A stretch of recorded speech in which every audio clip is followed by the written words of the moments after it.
The Dave Hooker Show. A presentation of Off the Hook Sports. Objective insight, expertise, top guests. Available on YouTube, Apple, Spotify, and the Off the Hook Sports app. Download now for free. Also available on offthehooksports.com. I compute and obey. Now to Dave Hooker. Ready. A lot to get to with Caleb Calhoun. I'm Dave Hooker. We'll discuss Deion Sanders for a moment. Also, is Nick Saban taking over for his coordinators, which is nothing new. And, of course, Tennessee, UTSA, the University of Texas San Antonio, the Battle of the River, the Battle of the River Walk, as it's River versus River Walk this upcoming Saturday at Neyland Stadium. Jimmy Hyams will join us as he does each and every Wednesday. We love that. We'll talk about Joe Milton if you haven't seen on offthehooksports.com. Joe Milton is not exactly the guy that Jimmy has the most faith in, so we will discuss that. Also, Vols to watch for UTSA and 5 UTSA players to watch for the Vols. So we get rolling right now. And Rick Barnes with a contract extension. Caleb Calhoun, how are you, sir? I'm doing good. How are you doing today, Dave? Never better. We begin with 5 Vols to watch against UTSA, and this on offthehooksports.com via Caleb Calhoun. And let's count them down. So number 5 will be, and then I'm going to add in whether or not I think they bounce back and have a fantastic game after I'm looking through. Yeah, most of these guys didn't have a great game against Florida. So the guys to watch, I think essentially, I don't want to put words in your mouth, Caleb, but it's guys that need to bounce back from a subpar performance against Florida. Is that safe to say as far as guys to watch? Partially, but it's also matchups, believe it or not. UTSA, the guys who really played poorly against Florida are guys that UTSA is somewhat designed to exploit, which is kind of a scary thought if you're a Tennessee fan. And so they actually have to take this one seriously. All right. But UTSA is not as good as we thought they would be in the offseason. I think you and I would agree with that. They're 1-2 and just lost Army by, I believe, double digits. So I thought they would come in here as a very formidable opponent. I don't think that's the case, but goodness knows that Tennessee's not playing at its best. So if I think this player bounces back, you'll get a Hank Kingsley. Hey now. If I think that he won't, then you'll get a Tracy Morgan. That's crazy. All right, number 5. Who is it, Caleb Calhoun? It is Andres Carrick. Hey now. I think you will, because Andre Carrick should now be accustomed to playing more with Cooper Mays out and him going into that left guard position as Ollie Lane was forced to move from left guard to center. I think Carrick will play better than he did against Florida when there were all kinds of issues and not being able to move the line of scrimmage. But that was Florida. This is UTSA. So I think he fares well against the Roadrunners. And they're at home, which helps. I think I was between him and Ollie Lane, but you're more tied into this than I am, Dave. I don't know if Cooper Mays is going to go this week or not. But I will say that Texas San Antonio, they give up less than 3 yards a carry on the ground. They got a top 25 rush defense. So the interior of the offensive line is going to be tested again because Carrick and Lane played awful last weekend. It's between those two, and I don't know how much Lane's going to play. That's why I went for Carrick at number 5. I mean, I understand the yards allowed, but you're talking about Houston Army and who was their middle opponent. Suddenly it escapes me. I don't who. Well, they haven't played. Here, we'll go ahead and you can go ahead and pull that up while I get to the next one. So number 4 would be Texas State. Sorry. Texas State, yeah. So I don't think that this is a football team that has proven itself by any stretch of the imagination, but better, certainly better than we thought. Number 4 is Kamal Hadden. I have tried my absolute best to be supportive of Kamal Hadden and his endeavor in college football, but That's crazy. I'm just I'm off the bandwagon. I mean, Danico Slaughter is a better player, should be back. I just don't see that Kamal Hadden is a number 1 cornerback, even though he has to be a number 1 cornerback if it's not Slaughter. Last week wasn't really his fault, though. I mean, I know, look, everybody's mad about that non-tackle that was made. That was some of the worst tackling Tennessee gave up on that touchdown run. Kamal Hadden wasn't alone in not tackling on that play. But I got to say that I thought the secondary was largely fine last week. Again, it was the rush and lack of staying in their lanes on the edges that really cost Tennessee in the first half defensively. I don't know if he'll bounce back, but I think he's going to be matched up with Joshua Cephas, who is UTSA's top receiver, who is a deep threat. I don't know if Danico Slaughter, I don't know why he missed last week, but it just seems more likely that Kamal Hadden's going to be responsible for that this week, which is why I put him on here. Joshua Cephas, no relationship to Hank Williams Jr., Bo Cephas. Number 3, Joe Milton III, Tennessee's quarterback. Hey now. I have no question that Tennessee's going to put him in position to play well. And if they don't, then you've got big time concerns about not just falling to 9 or 8 wins, but falling to 7 or 6. If he doesn't play well against UTSA, we're having a whole different conversation on Monday. Yeah, I mean, was there any doubt that Joe Milton was going to be on this list? Obviously, he's going to be crucial in this game. And I'm just looking for, Dave, I don't know where you are, but I'm just looking for those crossing routes, those slants, those passes over the middle. What's the touch on the ball when he makes those throws, and also the timeliness of his throws. Those are the 2 big things for me right now. The command of the offense, that's going to return. He's not playing in the Swamp. He's playing at Neyland Stadium. It's going to be a lot friendlier crowd. He's not going to have the same issues that you had in Florida. It's going to be the timing and the accuracy. Is there anything else? The timing of the throws and the accuracy over the middle. Is there anything else we're really missing with him? No, you're hoping for Clemson.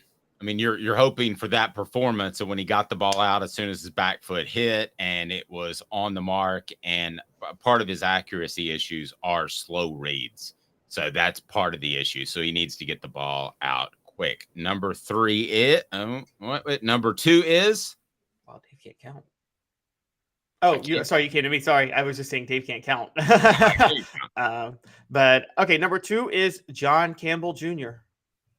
John Campbell Jr. Hey now. I think he plays better because this is a different level of competition. I think it's fair to say he's still getting used to this offense, Caleb. And I also think that John Campbell Jr. has shown me flashes of being very good. So I'm not willing to say that he did have a couple of horrible plays early in the season, and you pointed those out, but I'm not willing to say that he's a bust quite yet as a transfer from Miami. Well, in one way he'll be tested, but in another way it's made for him to show up this weekend. The test is that UT San Antonio, I talked about their top 25 rush defense. They are also 20th in percentage of pass plays that ended a sack nationally. So they're actually really good at rushing the passer. However, their star in that regard, Trey Moore, who has 4 sacks on the year, is out for an undisclosed amount of time. He was a linebacker. So now you don't know what you're going to get. But I still think John Campbell's going to be tested. And look, the tackles are a crucial part of the run game too. So I think John Campbell bounces back too, but either way, he's got to show up. All right. Number 1 is Elijah Herring. And I'm going to go ahead and tell you right now. Hey now. He will play really well for one of 2 reasons. One, you'll see UTSA try to attack Tennessee horizontally. Now, he's seen that against a better opponent in Florida, so he'll be more adept at that. Not crazy about his physical ability to get sideline to sideline like some of the other players that Tennessee had, such as Keenan Pili, who's hurt, or maybe an Arian Carter, who they think is going to be an outside linebacker, and that's fine. I understand that. But Herring has seen it before, and if they just go straight up more of a typical offense, not constantly attacking the flats and the outside, I think that plays to his game as well. So out of this, you've got him number 1 of players with things to prove. I think he is the most likely to play really well on this group. Wow, you think he's more likely than John Campbell to play well? Yes. Out of this group, I think he's the most to play better than last week. Maybe that's a better way of phrasing it. Okay, no, that I could get with that. I think he's going to play well. I do. I'm with you. I think he's going to play much better this week, and he looked pretty good against Austin Peay, if you remember. And so and also UTSA has some injury issues at quarterback right now and on offense in general that favor Herring because the mobility is not going to be there. So we're going to come out of this game thinking, oh, Herring could be good. But you're right. I think the big thing is the more experience he has now dealing with the horizontal attack that is probably going to be used a lot more on Tennessee down the road, given the way Tim Banks attacks the quarterback. Yeah, and let's talk about Tim Banks for a second. Tim Banks, I thought, got caught a little bit off guard by the way Florida attacked Tennessee horizontally. But does he deserve a little bit of credit for the adjustments at halftime and what his defense did in the second half when the offense was just kind of sputtering along? I mean, it's hard for me to say credit because I don't think he was the problem much in the first half. I mean, I said from the start, the reason Florida was able to do that is because the offense couldn't build the lead that they should be able to build. I mean, how many times have we talked about this, Dave? Tim Banks has built a defense that plays off the offense. It reminds me, for those who don't remember in the NFL, the mid-2000s, the Colts, yes, they didn't have a good defense. It was never a top 10 defense. But what did they do really well? They rushed the passer. Remember Dwight Freeney and Robert Mathis? They just unleashed them and played a cover two. The whole idea was Peyton Manning will get us a lead. Teams will try to come back and will unleash Dwight Freeney and Robert Mathis and play a soft cover two, and they won't be able to come back. That's Tim Banks. It's not the same scheme, don't get me wrong, but Tim Banks' defense is more vertical stunts, blitzes, things like that, when you know teams are going to try to get the big play to come back and get into the game. Florida didn't have to do that at all in the first half. I think what really happened in the second half was Tennessee just ran the ball a lot better, quite honestly. And that wasn't really the line. I think Jalen Wright just ran harder because he didn't have a lot of help. So that was very different. fair. Bender of Strings says something that I'm going to disagree with here, Bender, and I appreciate the comment. I don't think that at any point Florida took their foot off the gas.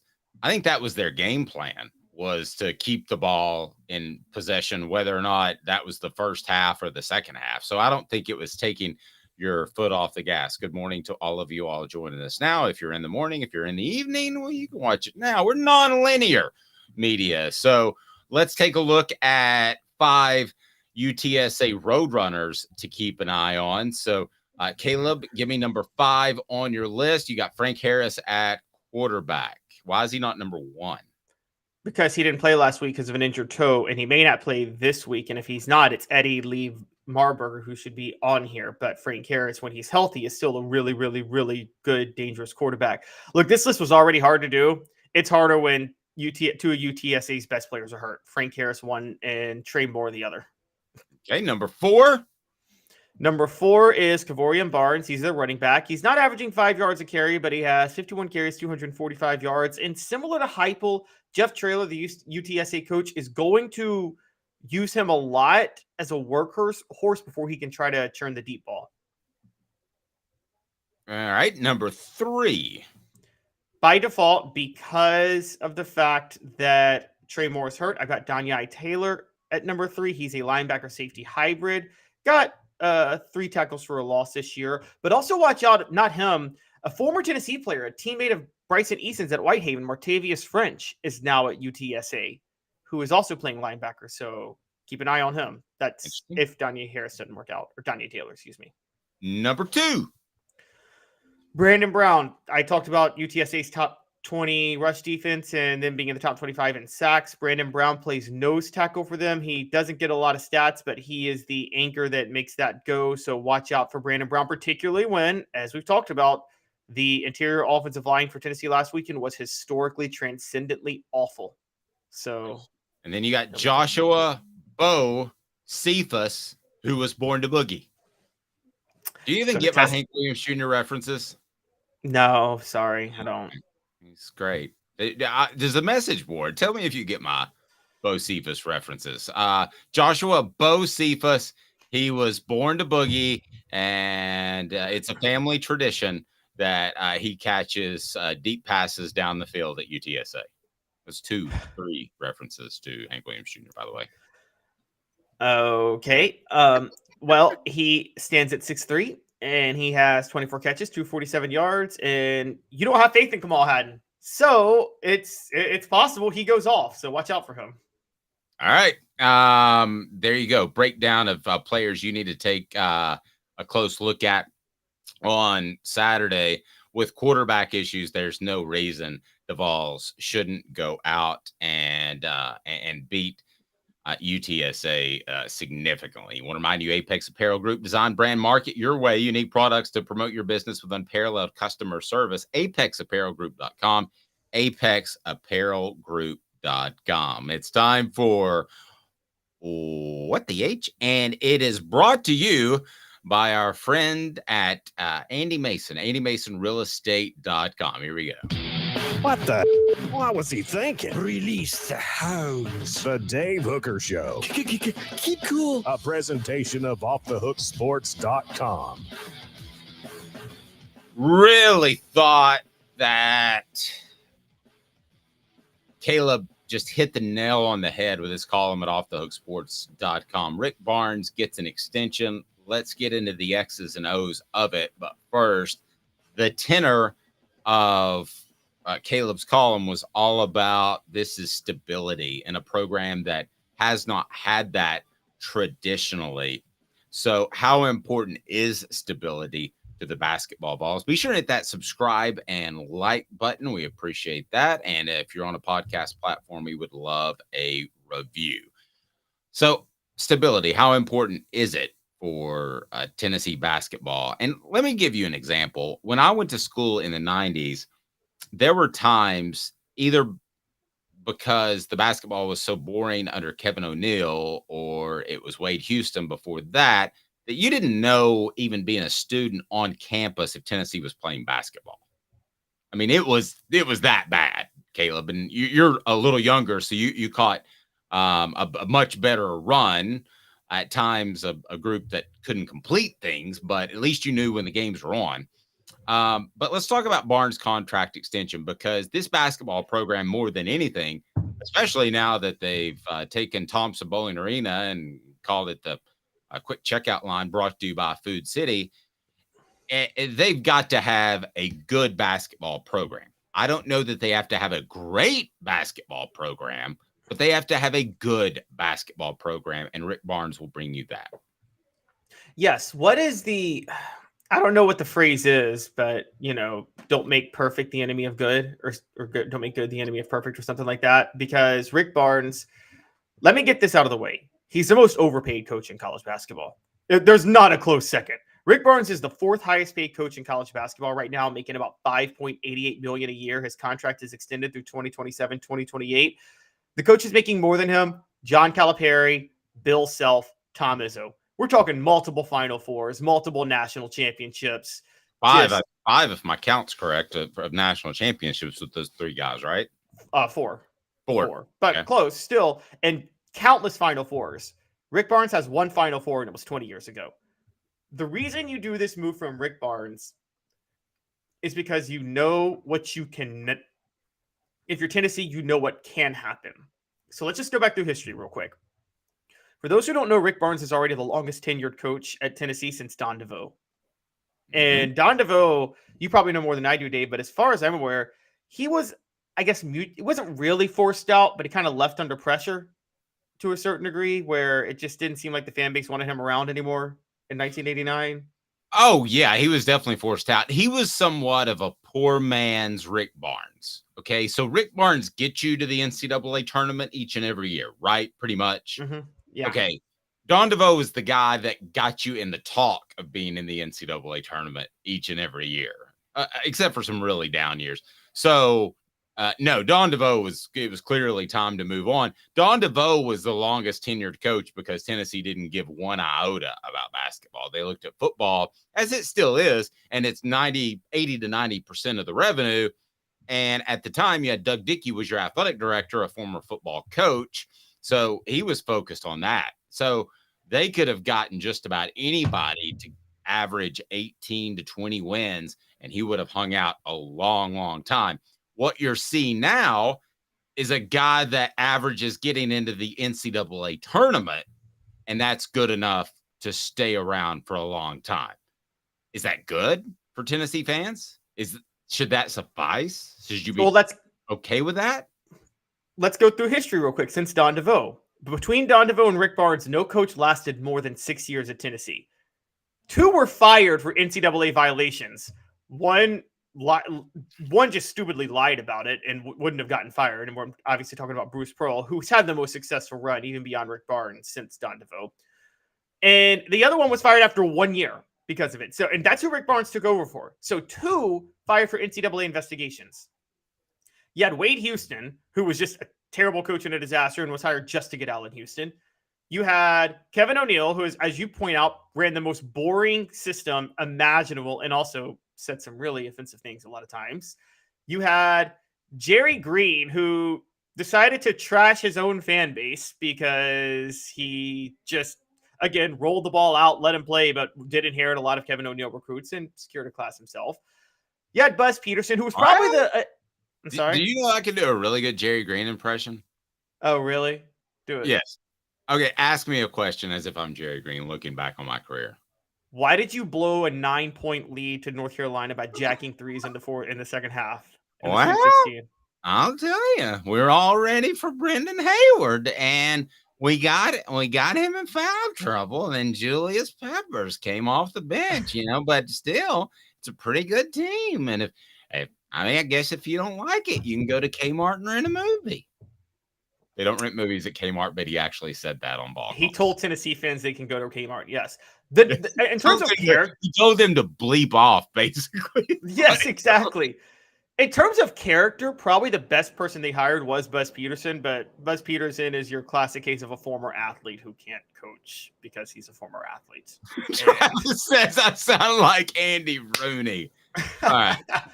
And then Bruce Pearl, and then the one I missed was Quanzo Martin, who, I mean, look, I'm not saying Quanzo was a great coach, but I understand Tennessee fans. I still thought there was a lot of pressure, and that was just a bad situation during the 3 years Quanzo was there.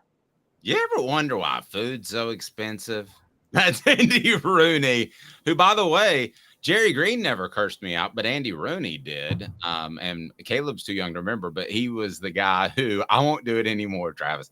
But Andy Rooney was the guy who would basically do the kicker at the end of 60 minutes. So he had like 3 minutes to sound old and rip on young stuff. And by the way, Smoky Mountain Red brings up Buzz was Jordan's college roommate, the best man in his wedding and all that stuff. It wouldn't surprise me if it came out that they didn't even know each other, because you would think Michael Jordan, to help out his best friend and the best man in his wedding, would show up once to help your basketball program. And I covered that entire time, and he never showed up once. Can you imagine Michael Jordan had walked in Thompson Bowling just to watch a practice, what it would have done for Tennessee basketball? Oh, it would have been amazing, but Michael doesn't. Here's the truth. Michael doesn't really like Buzz Peterson, and I'll tell you why. Okay, I've never heard this. I'm super excited. Go. So, yes.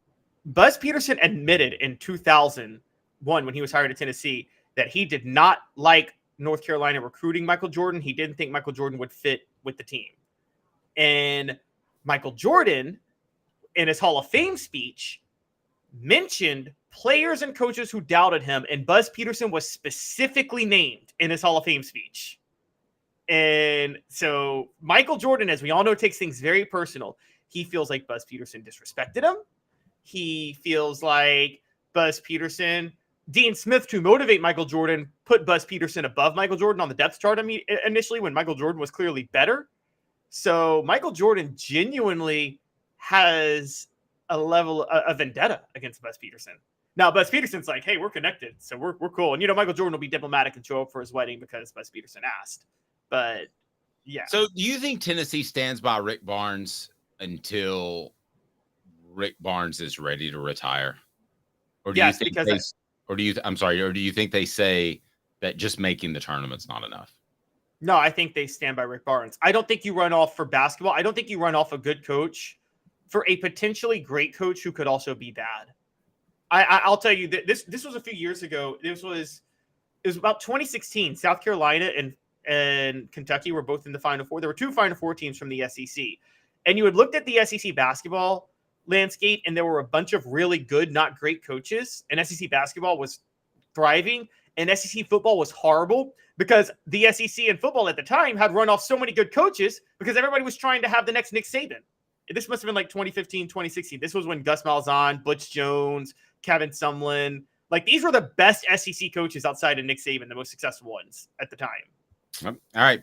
Why Jimmy Hyams does not believe that Joe Milton can take the Vols to the promised land. And he wrote that column on Off the Hook Sports on Monday. We'll visit with him next. Hall of Famer, longtime sports journalist Jimmy Hyams up next. Why he likes Joe Milton, but doesn't think that Joe Milton's the man. Stay tuned. Caleb Calhoun, Dave Hooker, Off the Hook Sports.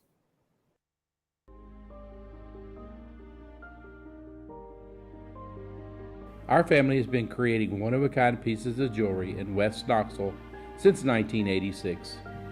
Each piece is a combination of unique processes that bring your idea to life.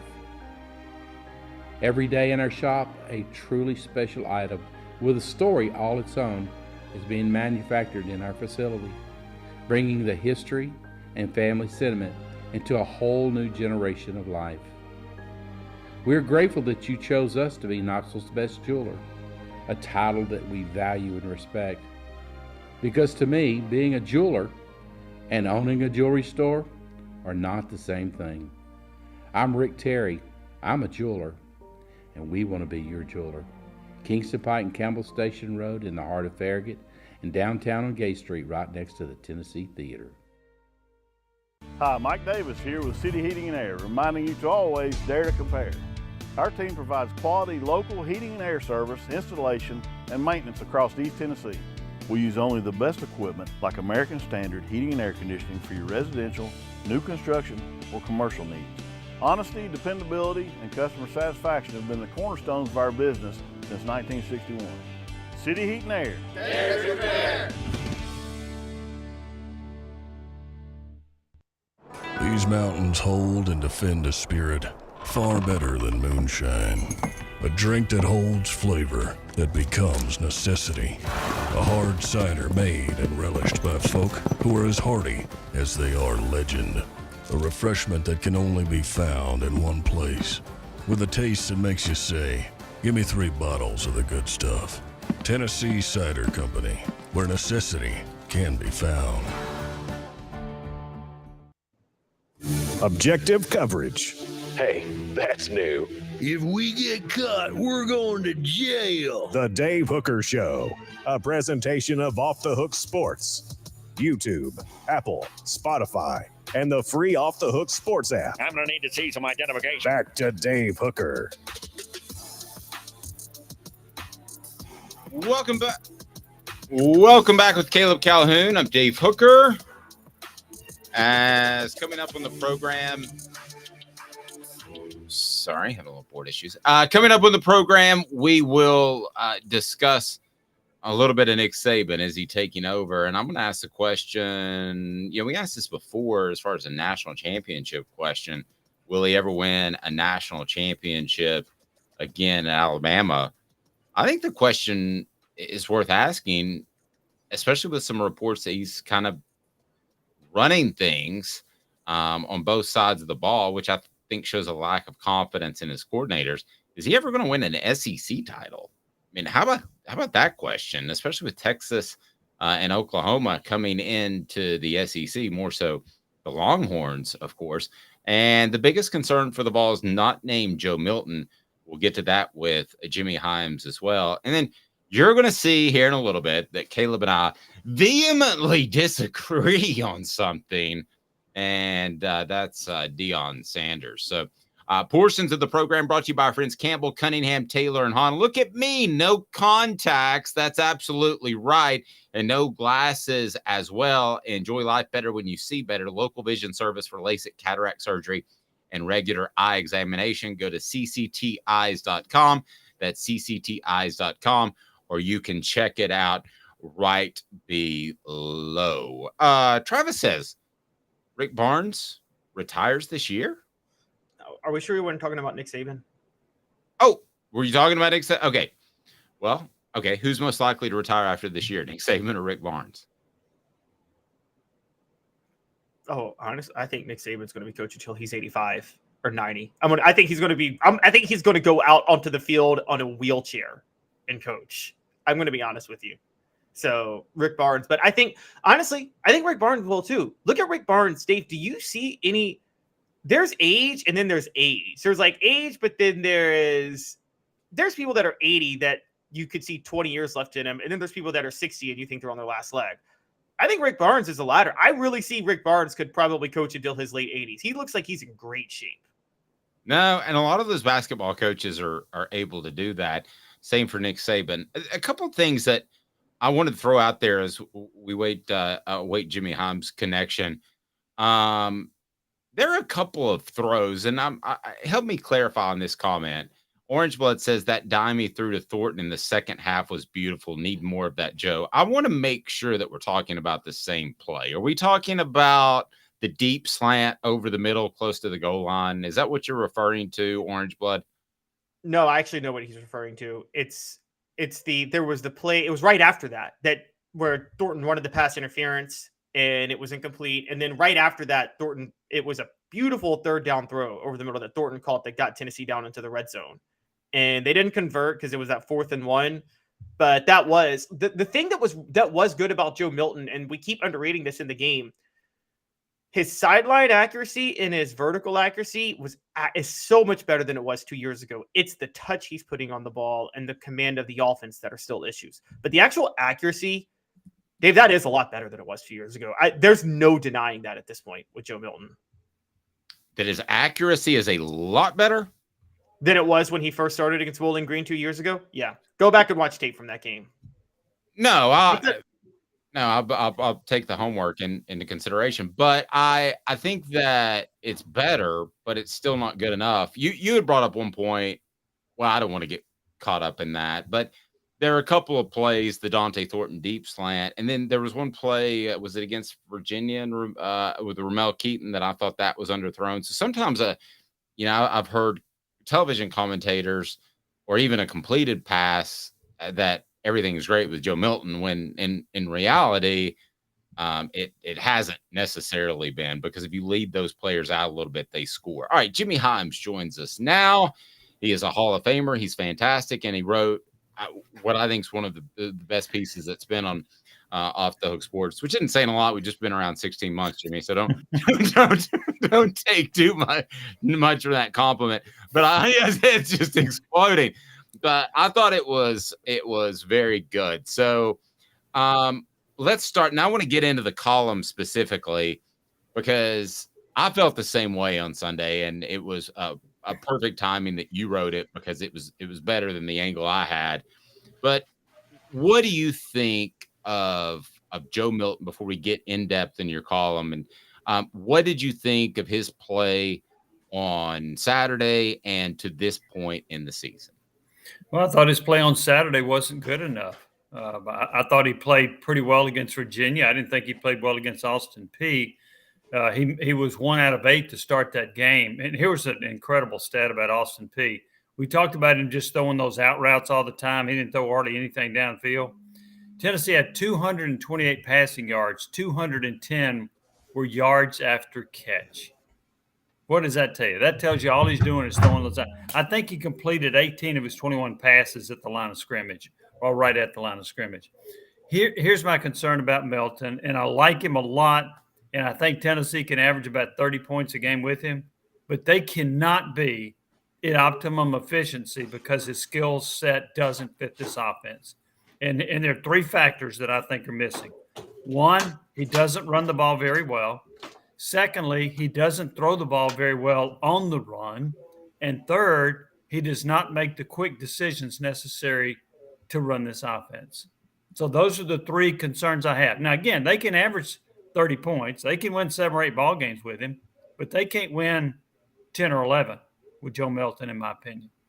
Jimmy, to further bolster your point, I was told by somebody within the program that the game against Clemson, it was actually surprising how accurate he was on those slants and dig routes that we talked about that I thought he could make hay on after watching that game. But I was told right before the season, that was the surprising thing. They didn't think that he would actually go out and perform like that. So if he can't hit on those balls and Tennessee can't run the ball without Cooper Mays, defenses are going to play back. And I think we saw that against Florida. So what's the answer? Well, actually, I think some defenses, you said they may play back. Mm-hmm. I think some defenses may press the wide receivers to take away those quick outs. That could be the next evolution. Great point. Bubble screens. And so, and here's the other part of that. How many times under Hendon Hooker did you see them have to call a timeout to avoid delay of the game? I don't remember that. But with Joe Milton, you had to do it twice on the first series of the third quarter.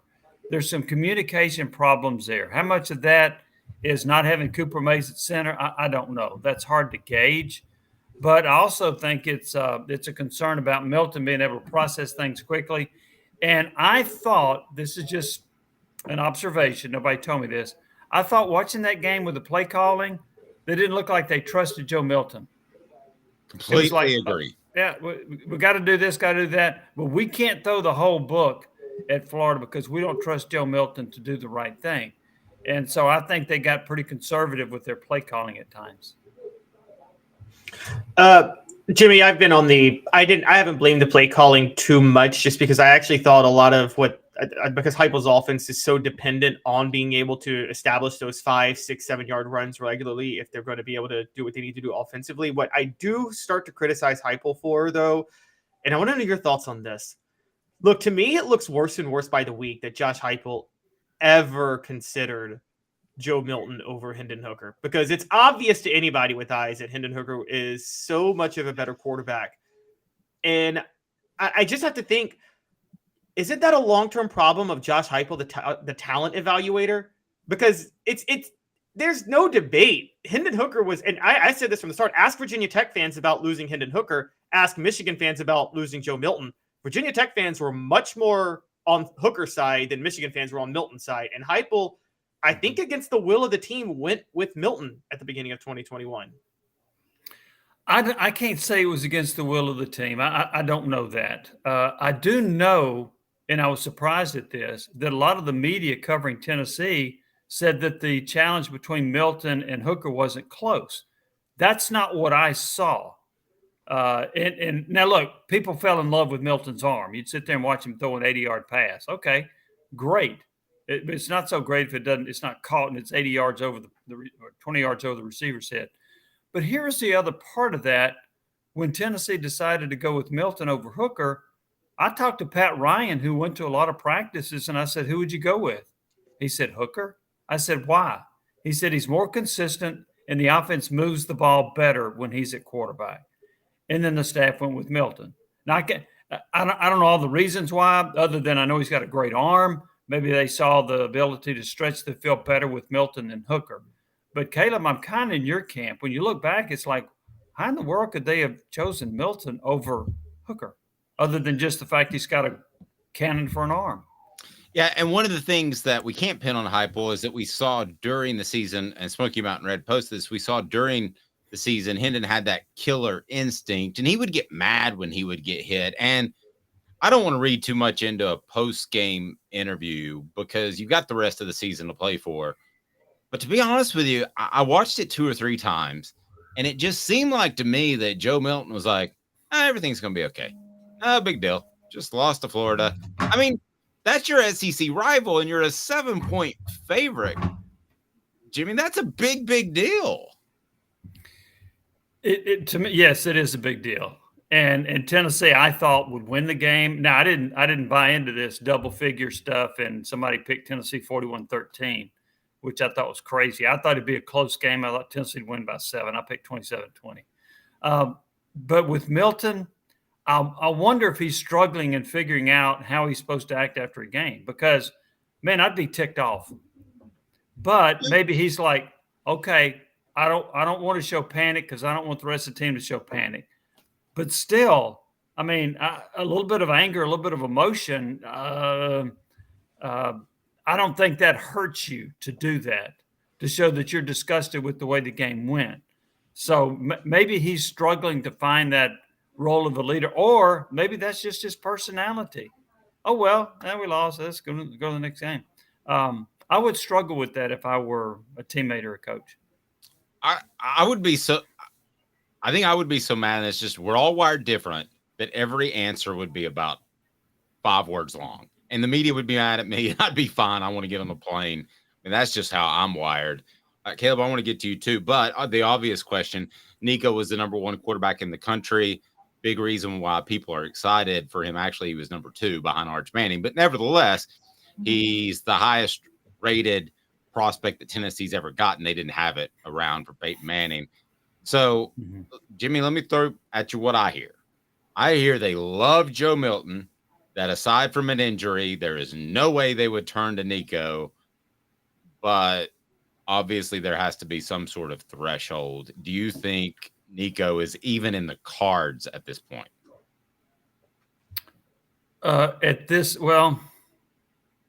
It's hard to say the way you phrased it, at this point. I think they want to stick with Milton. Look, if they have to go to Nico, that's bad news, right? That means that Joe Milton's not playing very well and the team's not doing very well. Mm-hmm. The part where they are not going to go to Nico at all this year, I'm not buying that. I'm not buying that at all. It depends on how Joe Milton plays. And if Joe Milton struggles and can't move the team and can't score points, they're going to make a change. So I don't buy into there's no way they'll make a move unless Milton gets hurt. But as far as right now, I don't know that they're ready for that. We heard Joey Halsley talk about how he felt like Milton played well against Florida, that he was operationally good. Obviously, they felt like he played better than I did. So I think if Milton struggles in the next couple of games, they're going to go to Nico Iamaleava, and they may go to him by game 6 or 7 if Milton struggles a lot and Tennessee has trouble scoring. If Milton plays against Texas San Antonio like he did against Austin Peay, I mean, that's just not good enough. So you're looking at a 6-6 season. You might be. I mean, I'm sitting there thinking, well, I wasn't going that low. I was thinking 7-5, 8-4, but it's possible. I mean, you start looking at a lot of these teams. I thought, well, okay, I'm pretty confident Tennessee's going to beat. I'm not so confident that they're going to beat some of these teams now. So I think it brings a lot more losses into the equation. Yeah, Jimmy, it's funny you say that. I went really high for Tennessee this year because I was basing it off what everybody in connected to Tennessee was saying by Milton. And that's went against every instinct of my life. I've always gone by my eyes on the field, not what people say in practice. I thought you were going based on that big win over Clemson.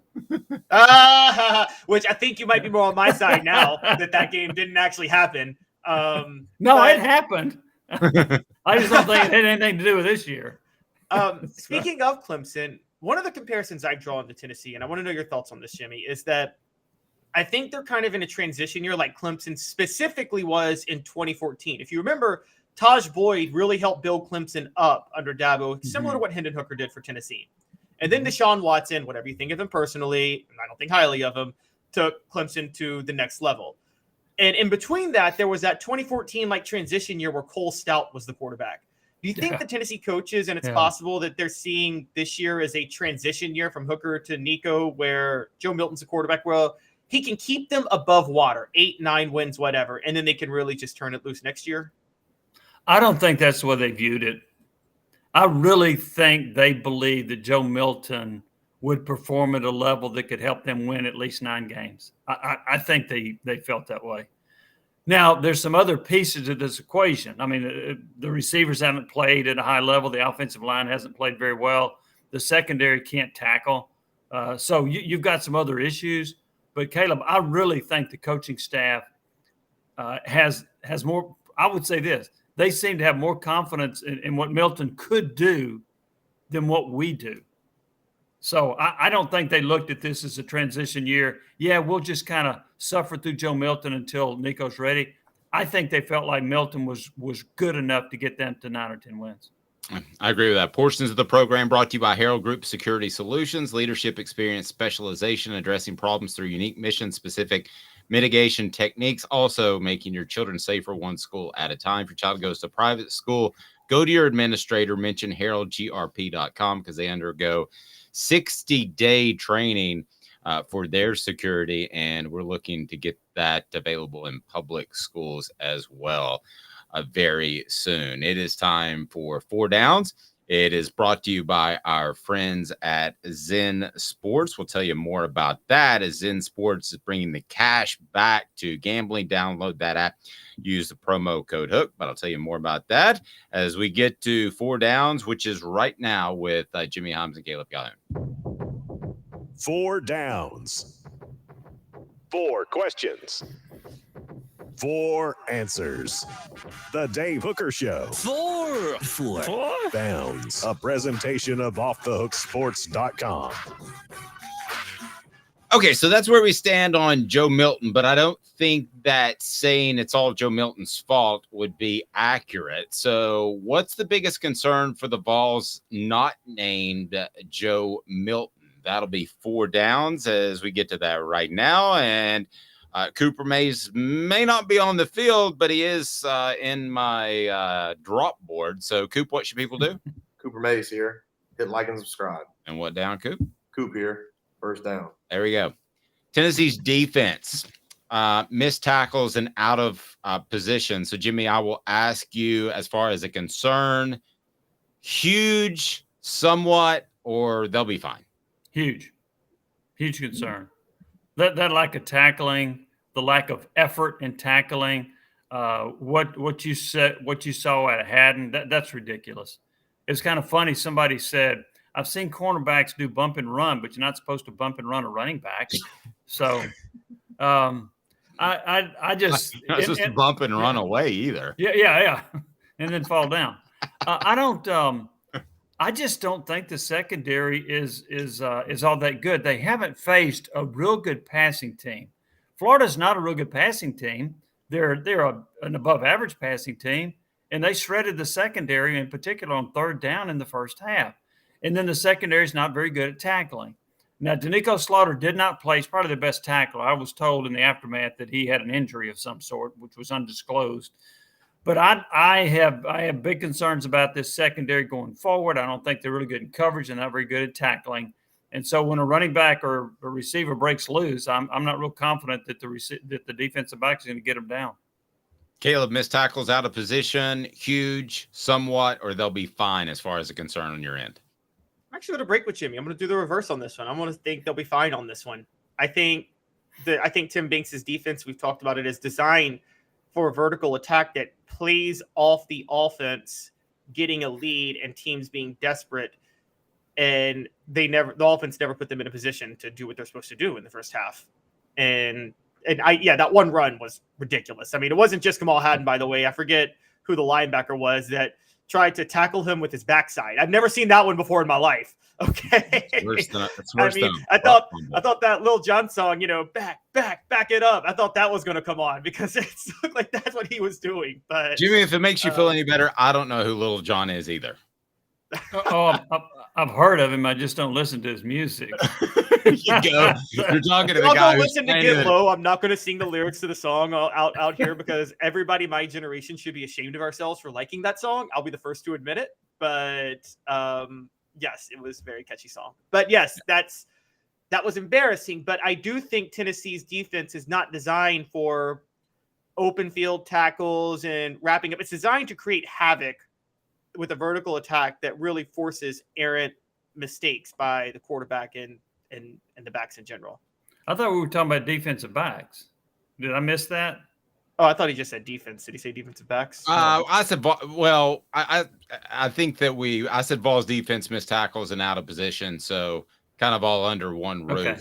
But I see where both you guys are coming from. Well, I would go more toward the middle on that. I think that, and I was focusing on the secondary. Maybe I just had that in my mind. I think the defense, I think the front four is pretty decent. I think the linebackers are all right. I think they didn't have a great game. But as far my huge concern is the secondary. Overall on defense, it would be more middle of the road, but the secondary to me is a huge concern. Okay, we're trying to keep Joe Milton out of this part of it, and it's going to be difficult to do on this one. We're going to try. Coop, what down is it? Cooper Mays here. Second down. Communication. Nobody's mentioned the fact that there is a new offensive coordinator in place. Cooper is out. So part of it's got to be Joe, right? But communication in general, and they don't get Dylan Sampson in the game, the pre-snap confusion, just communication on the offensive side, huge, somewhat, or they'll be fine as far as it's concerned. I'm going to go somewhat because I think that's easily fixable. But here's my concern about that. That I don't see that being an issue when they play at home. But when they go on the road in a hostile environment, like Gainesville is, like Alabama is, I have concerns about their ability to deal with that. And if you look at it, even a year ago, they struggled a little bit. Now, somebody said, well, yeah, it was against Georgia last year. Look, Georgia's defense was phenomenal, so I don't think it was just crowd noise. But I do think the crowd noise on the road has had an impact with communication with Tennessee. I think they had 5 illegal procedures against Florida. They had several against Georgia last year. On the road, that offense – now, Missouri didn't have any fans, so it doesn't matter. But on the road, that offense struggles a little bit. Caleb, huge somewhat, or they'll be fine as far as communication? I'm with Jimmy. I'm going to go somewhat, and I think it's a road thing. And, again, Tennessee – Jimmy, I talked about this last year.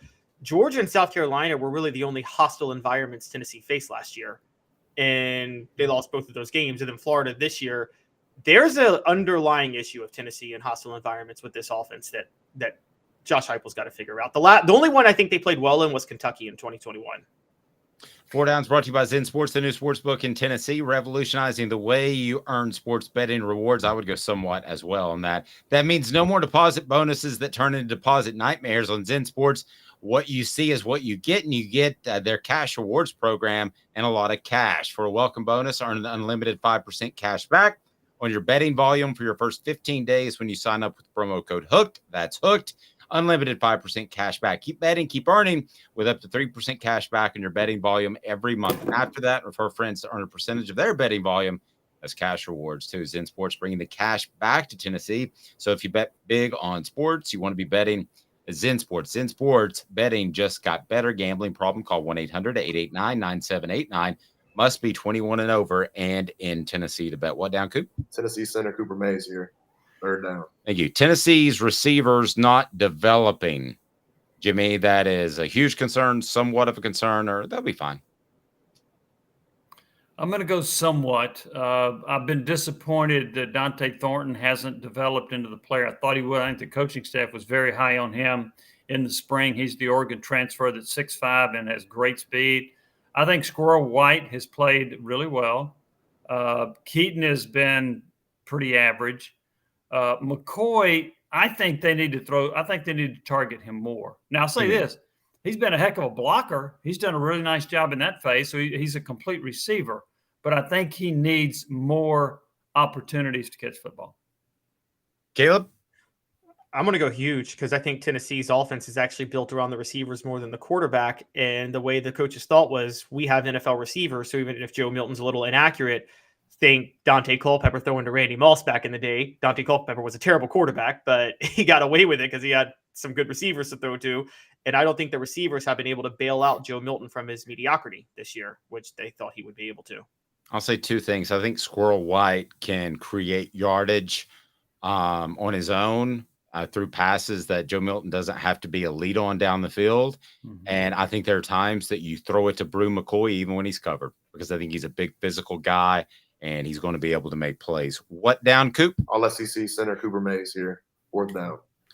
Tennessee's offensive line, huge, somewhat, or they'll be fine. Where do you rate that as a concern, Jimmy? I'm huge right now. I'm too. Now, okay, first off, I think they lost their 2 best offensive linemen from a year ago. I thought that Darnell Wright, who was the number 10 pick in the draft, and then Jerome Carvin, I thought they were their 2 best. Now, they had some other pretty good linemen, but I thought those are the 2 best. Now you've been without Cooper Mays. Who knows when he's going to come back? The head coach kept saying, he kept hinting that he was going to play against Florida, which I thought was a disservice to Cooper because now the fans have reacted negatively toward Cooper, calling him soft and other things because he didn't play, because they thought he was going to play, because the coach said he was going to play. So anyway, I don't think that the other offensive linemen have played that well. I'm concerned about the right tackle. I'm concerned about one of the guard positions. The left tackle, John Campbell, I think he's pretty good, but he's been pretty good. He was pretty good against Virginia and Austin Peay, which are terrible. I didn't think he was so good against Florida. So I think that's a big concern. Caleb, huge somewhat, or they'll be fine? Somewhat right now, because I think this offensive line will take a big leap forward when Cooper Mays is able to get back at center. I haven't seen too many issues at right tackle, funny enough, with Jeremiah Crawford, but huge long-term, because look, Tennessee still hasn't found enough offensive linemen for 2024, and that's a problem.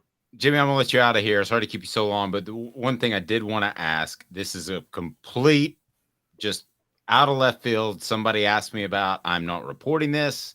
I'm not even saying that it's a realistic possibility, but somebody close to the program, not within the program, did ask me, have you heard anything about Cooper Mays undergoing another procedure?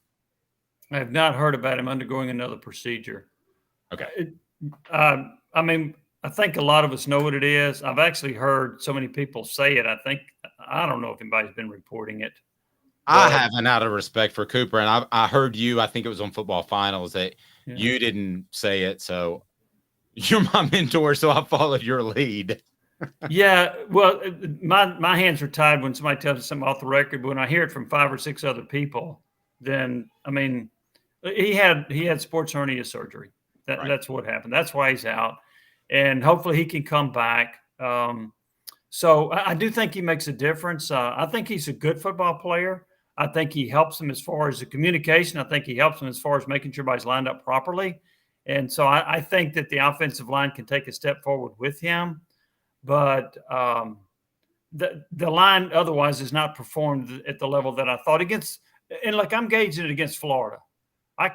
Virginia is so bad and Austin Peay is so bad. I can't really say, oh, look how, Campbell ran this guy up into the stands against Virginia. Okay. What'd you do against Florida? I didn't think the offensive line was good at all against Florida. And that is my primary gauge. Jimmy, but I've not heard about another procedure with Cooper, though, by the way. I haven't either, but now that you say it, I've heard the hernia was actually, and I think you and Josh Ward, your cohort, didn't you suffer hernias while we all worked together? Yes, I had hernia surgery. Yeah, and I couldn't play a game for 4 weeks. I know Jimmy couldn't block it. I blame soul, but I was told it was in 3 different spots. So I've never had a hernia. I don't know what that means. But the next question we're going to ask you, but Jimmy, I'm going to let you out of here. But I do want to just real quick, if you had to say yay or nay, Alabama will win an SEC championship under Nick Saban, yes or no? Because that's what we're going to do in the next segment. But you would say. This year or ever? Ever. I'm going to say he will not win another one. Ooh, that's hot. Reacting. I didn't agree with you. Well, let me explain. How old is he? He's 72. Mm-hmm. Who's his quarterback in the wings that you think is going to be able to win an SEC championship? Who is that guy? He doesn't have him. So I think he's going to retire within a couple of years, and I don't think he'll be better than Kirby Smart. So I don't think he's going to coach till he's 80 years old. Yeah. So I think he's going to coach a couple more years, and I think that's it. And I don't think he'll win a title within the next 2 years. Jimmy, yeah, that's awesome. Jimmy, you're very generous with your time. Have a blessed day, sir. We appreciate it. Thanks, guys. Appreciate it. Y'all have a good day. Jimmy Hyams on a Wednesday. You can't beat that. I'm going to share with you why I think that Nick Saban's SEC championship days are done as well. Caleb's going to call me Mr. Overreactor 90 seconds. Candace, I was really heavy into the drug culture. I was selling drugs. I was just constantly in pain. I was missing like a good support system in my life. Candace has given me everything that I need in order to successfully have a wonderful recovery, in order to have a life that I didn't even know was possible. And it's not just about me anymore, and I love that. I absolutely love it. You can take your life back. Call Cadis today. With all that sun, sand, and salt water, the beach is a very relaxing place. Unless you wear contacts. Ow! Open your eyes to the best the beach has to offer with LASIK vision correction from Campbell Cunningham Laser Center. Sports Treasures in North Knoxville is one of the South's largest sports cards and memorabilia dealers, featuring over 10 million sports cards from vintage to modern. Sports Treasures carries a full line of hobby boxes, singles, autographed memorabilia, Tennessee Vol collectibles, fan cave decorations, and so much more. See a museum full of collectibles at Sports Treasures, 4819 North Broadway in Fountain City, and Sports Treasures on Facebook. Sports Treasures, where the real sports fan goes to shop. Welcome back. It's Caleb Calhoun. I'm Dave Hooker, as we're going to dive into a topic that Caleb's already making fun of me about, so maybe I can't even hang with him. It is time for today's tough question. Today's tough question. Take a side. Take a stand. The Dave Hooker Show, a presentation of offthehooksports.com. All right. Nick Saban. Caleb, first of all, let me find out if you and I agree that he won't win, just give me a yay or nay, multiple national titles at Alabama. You would agree with that, right? Yeah, he won't win multiple. Okay, I'm whittling down here. A national title at Alabama before he's done. Yes, because I disagree with Jimmy. He's going to coach till 80. Okay. So you're definitely saying SEC title. So that's what I wanted to get to. No, I'm not. No. When the SEC goes to 16 teams and the playoff goes to 12 teams, an SEC title will be harder than a national title in a year. Interesting. Okay. So today's tough question, we want to give you some backstory here and my thoughts. Today's tough question is, will Nick Saban win an SEC championship before he is done at Alabama? Yay or nay? Yay. I'll still go yay. Just by odds, I'll go yay. That's funny. You've kind of argued with yourself there. But anyway. No, I just said it. National title is more likely, but I still will give him one SEC title left. Okay. Backstory. You believe that Nick Saban is monkeying around with his coordinators, correct? Tell me why. Yes, and by the way, I have to tell you guys this. For everybody that doesn't like him, this is why we in the media will always give Lane Kiffin a pass and love him, because Lane Kiffin will honestly give you gold to write about. There's only a few coaches that do that, Dave, right? And Lane Kiffin is probably one of the best if you're a media member.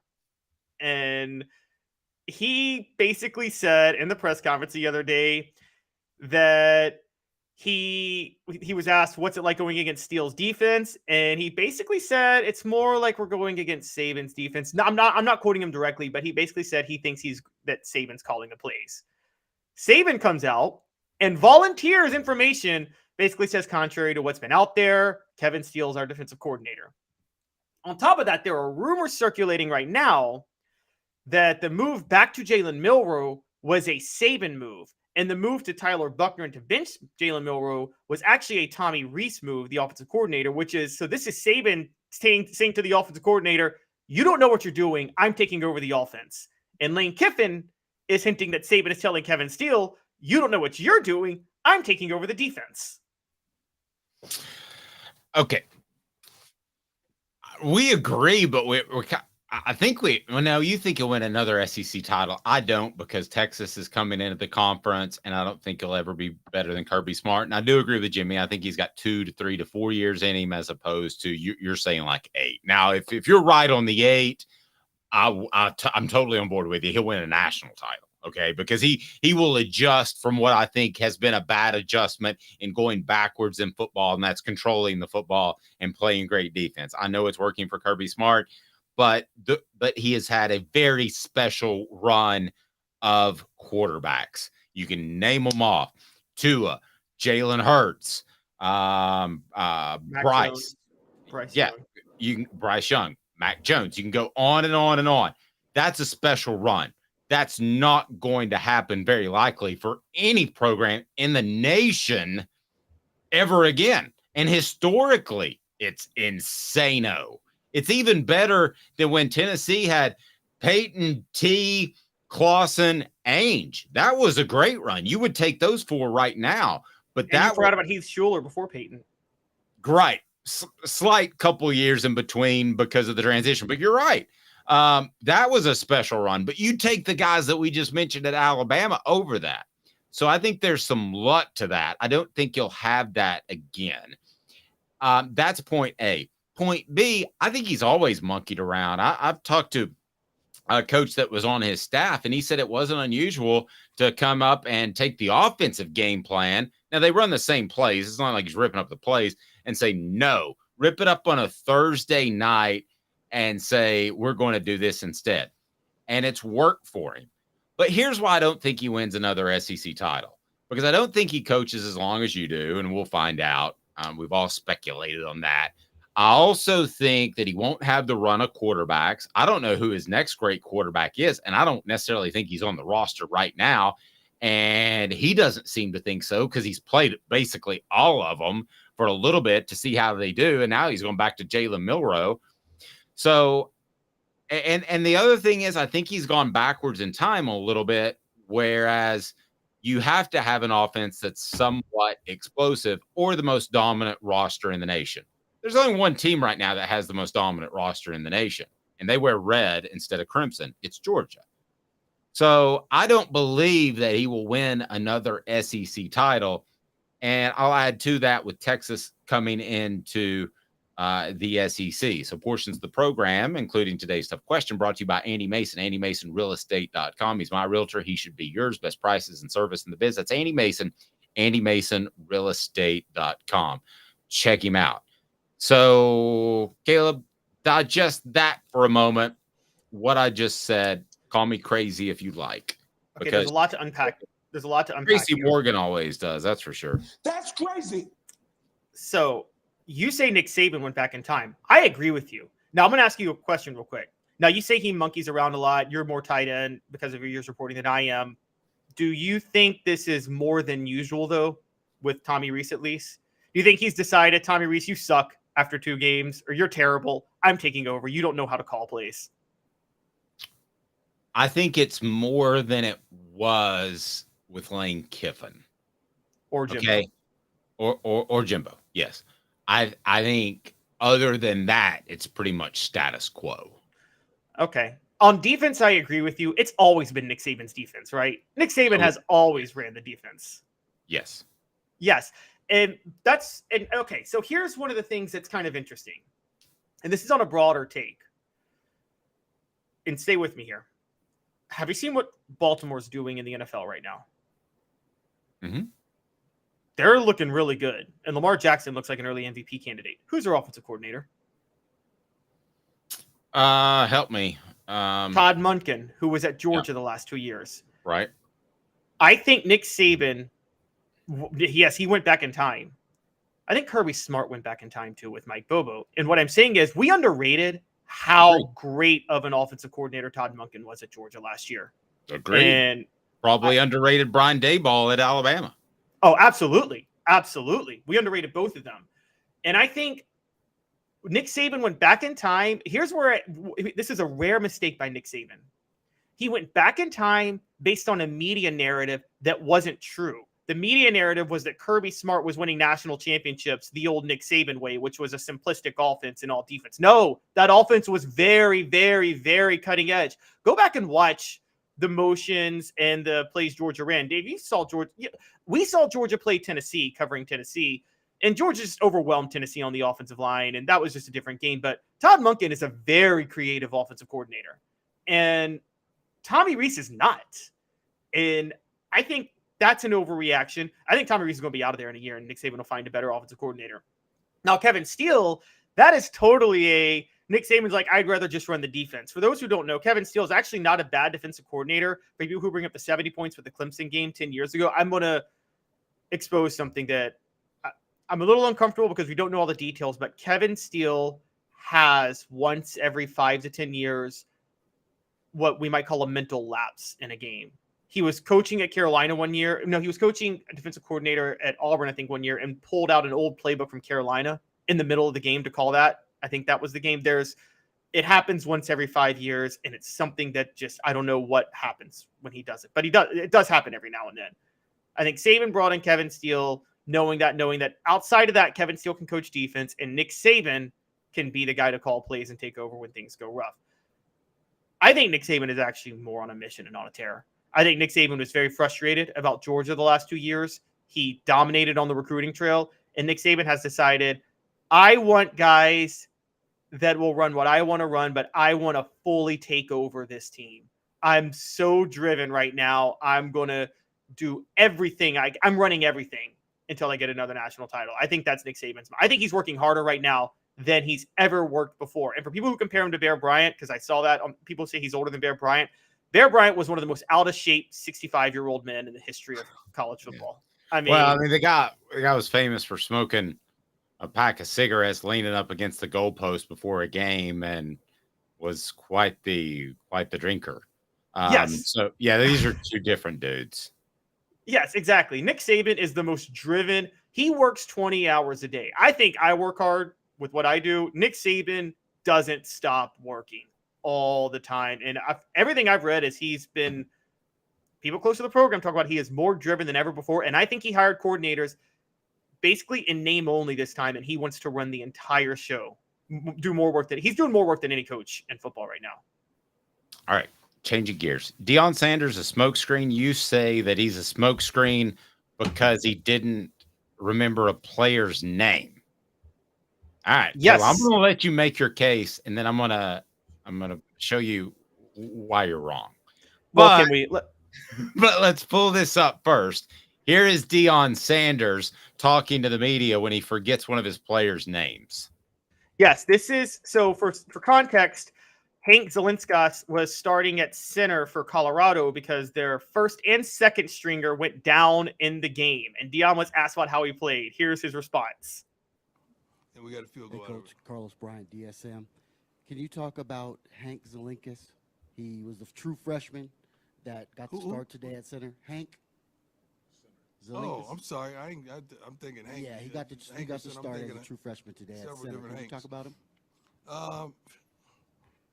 Sorry, that's all you needed. He didn't know who his center was. He did not know who he was. I have to be honest with you, I have zero problem with that. Because the roster turned over about 50% from last year. And the guys could go by nicknames. And I don't think that Deion Sanders is anywhere close to a traditional coach. I think he's there to raise money. And I want to tie this into a Tennessee thing that you guys might find interesting. When Tennessee hired David Cutcliffe because Randy Sanders didn't work out, I remember Philip Fulmer talking to the media after the press conference, the few that would hang out and continue to get a little more info. And he said, I see this evolving as me being a recruiter and a guy that is able to raise money. And I thought it was a very open moment for Philip to say that. And Caleb, I believe that this was a simple oversight. I don't think you would see it from a Josh Heupel, but I don't think it's an indictment of Deion Sanders that he is not going to have success, because I believe he will. I don't think that he cares as much about his players 1 to 85. I think he cares about the guys that are going to help him win. And I don't know that Hank Zelinskas is part of his long-term plan in Colorado. I'm totally going to push back. Now, I want this out there before I say what I'm about to say. I've not been one of those, Deion is breaking with traditions of college football. I think there's a lot of college football fans upset at Deion because there's new fans who don't know a lot about college football watching the sport now, and they don't like how little those new fans know. Guys, accept it. That's life. I want things I follow to have more fans, and I'm sure you do too, Dave. Okay, and I can just tell you, when I moved to DC and a lot of hockey fans tried to get me to get into hockey, I got into it, and then all they did was lecture me on how much I didn't know, and I got sick of hockey fans doing that. So I'm like, you know what? I'm never watching hockey again. Accept it when you have casual fans who may not know as much about the sport, and Deion's doing a great job bringing those in. This is a big deal because I do think he'll have success this year. Can he have success long-term, though? And here's what I mean by that. Deion is having success because Sean Lewis and Charles Kelly are doing a heck of a job as offensive and defensive coordinators, and then he can just go out on the recruiting trail and sell the program and sell Colorado. Great. Philip Fulmer knew every one of his players. I mean, I remember he knew him, and he knew them personally. I mean, I think the best thing about Philip Fulmer is, for the most part, he really tried to develop a personal connection with every single player on Tennessee if he could, even if he wasn't going to coach them on the day-to-day practices. And with Deion, I'm not talking about scandal here, but I am going to go here. It reminds me a lot of Joe Paterno at Penn State, who did not even coach Penn State the last 10 years, who got credit for a win at against Tennessee, where he sat in the press box with his foot up on the table and just watched the game without even wearing a headset, and he got credit for that win. Joe Paterno, I'm going to question if he ever coached a game in his life. He should have all his wins removed because he didn't actually coach. Okay, he just watched the game as a fan and hired staff to coach. And I have to be honest, I'm seeing that in Deion Sanders. And I don't think that's a good thing. I think that, again, I've always held Joe Paterno before the scandal with disdain because I felt like he was just a mascot at Penn State. And he had as much power as the head as the Queen of England or King of England has right now. Okay, just a head of state without a title, without actual power. And it seems like Deion Sanders is just head coach in title, but not making any executive decisions for Colorado. That's my guess. Well, you're not quite as old as me, so I would say this. I think Joe Paterno was a much better coach than maybe you're giving him credit for. Now, towards the end, you're absolutely right. When he had his leg propped up at the what bowl game was it? Outback Bowl. The Outback Bowl, and that I was at. I mean, it clearly that was not. I mean, that was not him. I mean, I think he was better than that. But ultimately, I think Deion Sanders is going to make this work long term because I think NIL in the state that it is not going to change. Travis says, I love that Deion is a mascot. Makes perfect sense. Maybe. And I don't think he can X's and O's with anybody on Tennessee's staff. I don't think he can X's and O's with most of the SEC coaches. And I mean assistant coaches too. But I think he can recruit. I think it's about players. It's about the Jimmies and Joes, not the X's and O's. And he has gotten Colorado on board to hire assistants and provide NIL money that has changed the game in Colorado and made them relevant. So does he win national championships? I wouldn't be surprised if he does at this point. Now, is he a little goofy and does he rub people, especially in the South, the wrong way? Certainly. Although Southerners watch that game. Did you see the stats and the ratings? Like it was Deion, like Southerners were watching Deion more than they were watching SEC games on Saturday. It was a great stat. I mean, I just don't see how he can fail at this point. Now, the way he can fail is if he starts losing these really good assistant coaches. That's where I was going to go. If they have great success because of the talent he's assembled and Washington State comes calling for one of his coordinators and they want to be a head coach, they might go to Washington State, but then he goes out and he tries to replace him with another one. Here's the other thing to remember. Shedeur Sanders and is it Travis Hunter, I believe. I mean, those are big monster gets, and Sanders is his son, and eventually those guys are going to go off to the NFL, and he has another son that plays and then a son that's a videographer. But I don't think it's just about his son. But I'll say this.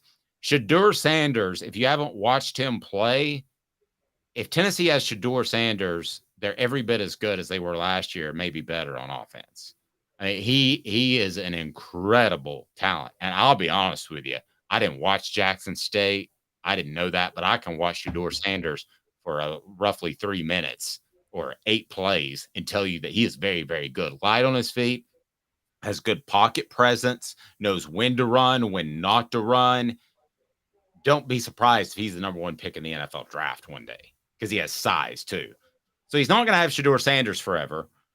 So then I think the quarterback position becomes an issue. But with what he's done, Sean Lewis might get a job after this year. The offensive coordinator. I would hire Sean Lewis right now if I were about half the SEC. No, I agree. And what happens when look at Ed Orgeron, and I'm not saying I think Deion Sanders is a lot smarter than Ed Orgeron. Like I think Deion Sanders' IQ like laps Ed Orgeron's like 5,000 times. Okay, but I will say, the minute Steve Ensminger left and Joe Brady left, look at what happened to Ed Orgeron in LSU. And you're saying that can't happen to Deion at Colorado? No, it can. But Travis also says he leaves when his son does. This is a guy at Jackson State who said, I'm eventually going to leave. Like, and no coach says that. During your tenure, say, I'm eventually going to leave for a bigger and better job. I want to build something here. And he did. So far, he said at Colorado, he's been blown away and he loves it there. And he never even thought he would be there. And I know this is a honeymoon period. Don't be surprised if he's at Colorado long term, because that's going to turn out to be a pretty good job, because NIL, you can recruit people to there. They were able to recruit out of Compton back in the day because a lot of parents want their kids out of Compton. That's why Bill McCartney won a share of the national championship in the early 90s. So don't be surprised if he stays there long term. And I don't think he's going to the NFL. Why would you come to the SEC that's going to be tougher? If the Georgia job opens up tomorrow, they're not going to call Deion, first of all. But if they did, would you take that job?